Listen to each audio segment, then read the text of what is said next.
কাল থেকে ভোটের প্রচারে নামছে বিএনপি জামাত, নামছে আওয়ামী লীগ, শেখ হাসিনাও।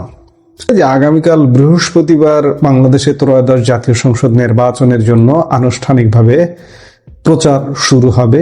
খুব স্বাভাবিকভাবে আজকে 21শে জানুয়ারি বুধবার প্রতীক বরাদ্দ হয়ে গেছে ইতিমধ্যে, এবং আগামীকাল থেকে প্রচারে নামছে যারা নির্বাচন করছে সেই রাজনৈতিক দলগুলো। বিএনপির নবনির্বাচিত চেয়ারম্যান তারেক রহমান বুধবার সন্ধ্যায় বিমানে সিলেটে যাবেন। বৃহস্পতিবার সকালে প্রথম তরুণ যুবকদের সঙ্গে ঘরোয়া সভায় মিলিত হওয়ার পর তিনি প্রকাশ্যে প্রচার শুরু করবেন। হযরত শাহজালাল রহমতুল্লাহ আলামিনের মাজার থেকে তিনি প্রচার করবেন। অতীতেও আমরা ভোটের মাঠে দেখেছি যে বিশেষ করে প্রধান যে বড় রাজনৈতিক দলগুলো বিএনপি, আওয়ামী লীগ সবাই শাহজালালের মাজার থেকে প্রচার শুরু করেন। এবারও তারেক রহমান সেটি করছেন। জামাত এবার সিলেটে যাবেন কিনা সেটা জানি না, তবে জামাত ইসলামের আমির শফিকুর রহমানের বৃহস্পতিবার সভা করার কথা রয়েছে কুমিল্লায়। জামাতের নতুন জোট সঙ্গী জাতীয় নাগরিক পার্টির আহ্বায়ক নাহিদ ইসলাম প্রচার শুরু করবেন ঢাকায়। জাতীয় পার্টির সভাপতি জিএম কাদের ভোটের প্রথম সভা করবেন বাংলাদেশের উত্তরাঞ্চলের শহর রংপুর থেকে। তবে জাতীয় সংসদের আসন্ন নির্বাচনের সবচেয়ে আলোচিত বিষয় এবারের ভোট ময়দানে না থাকা সবচেয়ে পুরনো রাজনৈতিক দল আওয়ামী লীগের অনুপস্থিতি। স্বাধীন বাংলাদেশে এই প্রথম কোনো স্বেচ্ছায়, একরকম যে স্বেচ্ছায় নির্বাচনে অংশ নিলাম না সেটি আলাদা কথা, কিন্তু এই প্রথম সরকারের তরফ থেকে, শুধু স্বাধীন বাংলাদেশে ভুল বললে ভুল হবে, হ্যাঁ আওয়ামী লীগ কয়েকবার নিষিদ্ধ হয়েছে, কিন্তু সরকারের তরফ থেকে বলা হচ্ছে যে আওয়ামী লীগ আপনি নির্বাচনে অংশগ্রহণ করতে পারবেন না, এবারটাই প্রথম।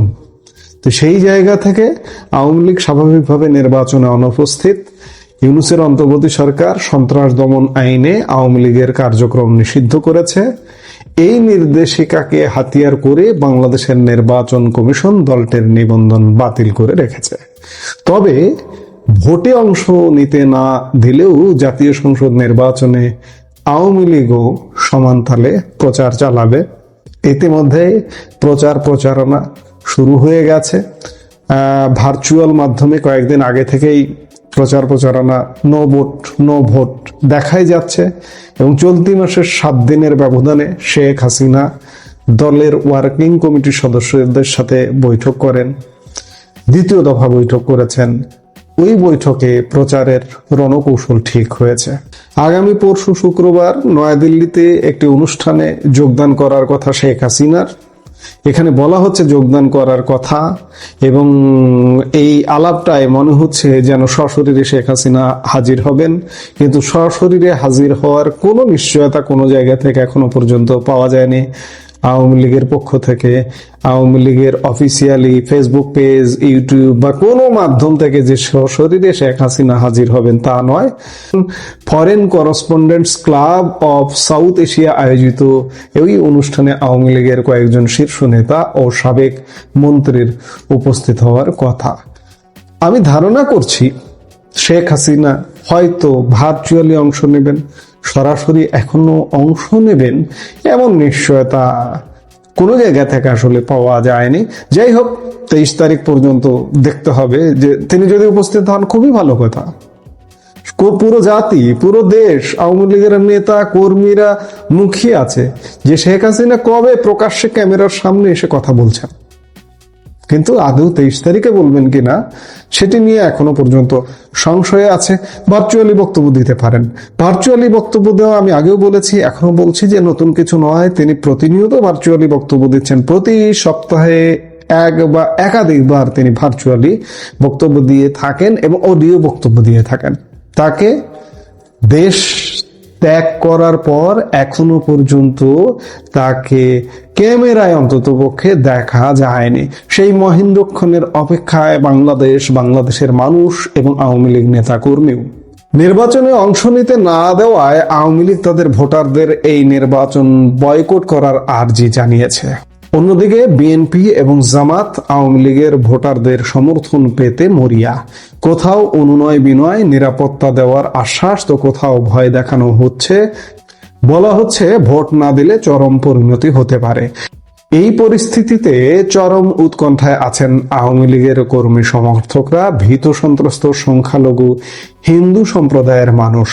বুথে না গেলে সংখ্যালঘু এবং আওয়ামী লীগ সমর্থক বহুল এলাকায় হামলার আশঙ্কা উড়িয়ে দেওয়া যাচ্ছে না। যে আগামী 12 ফেব্রুয়ারি আগে পরে আওয়ামী লীগের নেতা কর্মী যারাই আছেন সতর্কতার সাথে সাবধানতার সাথে থাকতে হবে। কারণটা হচ্ছে নির্বাচনটা যদি হয়ে যায়, সে যেই হোক, জামাত হোক আর বিএনপি হোক, দুই পক্ষ থেকে অত্যাচারটা কিন্তু আওয়ামী লীগের উপর আসবে। যে হেরে যাবে হারু পার্টি বলবে যে তোমাদের কারণে আমরা জিততে পারিনি। কাজেই আওয়ামী লীগ নেতা কর্মী সমর্থক তাদের সাবধানতা অবলম্বন করতে হবে, এর বিকল্প নেই। এই অবস্থায় আওয়ামী লীগের শীর্ষ নেতৃত্ব দলের কর্মী সমর্থকদের কি অবস্থান নিতে হবে তার ব্যাখ্যা দিতে বার্তা দিয়েছে। পরিস্থিতির চাপে বুথে যেতে হলেও দলের সমর্থকরা যাতে ভোট নষ্ট করেন, বিশেষ করে কোনো অবস্থাতেই তারা জামাতে ইসলামী এবং বিএনপির প্রার্থীদের ভোট না দেন, সেই ব্যাপারে সচেতন থাকতে আর্জি জানানো হয়েছে। সাম্প্রতিক অতীতে দলের নেতারা ভার্চুয়াল মাধ্যমে যে সভাগুলি করেছেন, সেখানে তৃণমূল স্তরের নেতাদের এই বিষয়টি বুঝিয়ে দেওয়া হয়েছে। অর্থাৎ এ কথা স্পষ্ট যে আগামীকাল থেকে বিএনপি, জামাত এবং যে দলগুলো নির্বাচনে অংশগ্রহণ করছে তারা যেমন প্রচারে নামছে, ঠিক তেমনি আওয়ামী লীগও বসে থাকছে না, যে প্রকাশ্য না হলেও অন্ততপক্ষে ভার্চুয়ালি, আজকের দুনিয়ায় ভার্চুয়ালি গরম করে ফেলানো যায়, ভার্চুয়ালি জয় পরাজয় নির্ধারণ করে ফেলানো যায়। আওয়ামী লীগ সে কাজটি ইতিমধ্যেই শুরু করেছে, লক্ষণীয় বিষয়। এবং সামনের দিনগুলোতে এবং আগামীকাল থেকে খুব স্বাভাবিকভাবে আরো বেশি হবে। এবং শেখ হাসিনা এখন একবার দুবার সপ্তাহে আসছেন, আগামীকাল থেকে হয়তো আরো বেশি করে আসবেন। তিনি নিশ্চয়ই আহ্বান জানাবেন যে ভোটে কি করতে হবে। ভোটে কি করতে হবে, একটাই কথা, যে নো ভোট ইতিমধ্যে চালু হয়ে গেছে। কাজেই প্রচারণা চালাবেন, ভোট করবেন। ভোট কেন্দ্রে কত পার্সেন্ট মানুষ আসবে সেটি বিবেচ্য বিষয়। বিএনপির হয়তো 30-35% বা 40% ভোটার আছে, জামাতের 5%, সব মিলিয়ে ধরে নিলাম 50%। কিন্তু যেহেতু আওয়ামী লীগ 14 দল সহ প্রায় 50%-এর উপরে, প্রায় 60%-এর মতো ভোট, আপনি 2008-এর নির্বাচনের কথাই যদি চিন্তা করেন, আওয়ামী লীগ ভোট কত পেয়েছিল? 48%, প্রায় 48%-এর বেশি ভোট পেয়েছিল। আজকে আবার যদি ভোট করেন, কারণ এই যে 1.5 বছরের দুঃশাসনে আওয়ামী লীগের জনপ্রিয়তা আরো বেড়ে গেছে। এগুলো অধিক কথিত কথা, অনেকবার এগুলো বলছি, শুনতে শুনতে অনেকের কানে হয়তো তিতা লাগছে, কিন্তু এটাই বাস্তবতা। আওয়ামী লীগেরই ভোট 50%-এর উপরে আছে এখন, আর 14 দল মিলিয়ে, অন্যান্য মিলিয়ে তো আরো আছে। কাজেই ভোট প্রচার করছেন বিএনপি, জামাত, অন্যান্য যারা অংশগ্রহণ করছেন, এনসিপি, জাতীয় পার্টি, চরমোনাই পীরের দল ইত্যাদি বিভিন্ন দল, তারা প্রচার করবেন। আওয়ামী লীগও কিন্তু বসে থাকছে না। আগামীকাল থেকে ইতিমধ্যে প্রচার শুরু হয়ে গেছে, আওয়ামী লীগও আরো জোরে সোরে আগামীকাল থেকে প্রচার করবেন।